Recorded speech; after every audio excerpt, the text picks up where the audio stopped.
പ്രതിപക്ഷ നേതാവും എൻ്റെ അയൽവാസി ഹസനും എല്ലാം കൂടെ വന്നത് എൻ്റെ ഏറ്റവും അടുത്ത ചങ്ങാതിയായിരുന്ന തലേക്കുന്നേൽ ബഷീറിൻ്റെ സ്മാരകമായി നിർമ്മിക്കാൻ പോകുന്ന കെട്ടിടത്തിന് സംഭാവന വിധിക്കാനാണ്. 1000 രൂപ കുറവാണെന്ന് എനിക്കറിയാം. പക്ഷേ പണ്ടത്തെ പോലെ കൂടുതൽ കൊടുക്കാനുള്ള കഴിവില്ല. അതുകൊണ്ട് 1000 രൂപ കൊടുക്കും. അതുകൊണ്ട് എനിക്ക് പറയാനുള്ളത്, ഞാൻ ഇലക്ഷന് ശേഷം ആദ്യമായിട്ടാണ് മീഡിയ കാണുന്നത്. കേരളത്തിൻ്റെ ചരിത്രത്തിൽ ഇതുവരെ ഉണ്ടാകാത്ത ദുരന്തമാണ് വയനാടുണ്ടായത്. തൊട്ടടുത്ത വെലങ്ങാടും ദുരന്തമുണ്ടായി. രാഷ്ട്രീയം മറന്ന് മറ്റ് ചിന്തകൾ മറന്ന് ഈ ദുരന്തത്തിൽ അകപ്പെട്ടുപോയ കുടുംബാംഗങ്ങൾ ഒരുപാട് പേര് മരിച്ചുപോയി.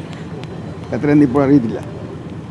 അവശേഷിക്കുന്ന കുടുംബാംഗങ്ങളെ പുനരധിവസിപ്പിക്കാനുള്ള പ്രവർത്തനങ്ങൾക്ക് മുഖ്യമന്ത്രി ദുരിതാശ്വാസ നിധിയിലേക്ക് ഉദാരമായ സംഭാവന നൽകണമെന്നാണ് എൻ്റെ അഭ്യർത്ഥന.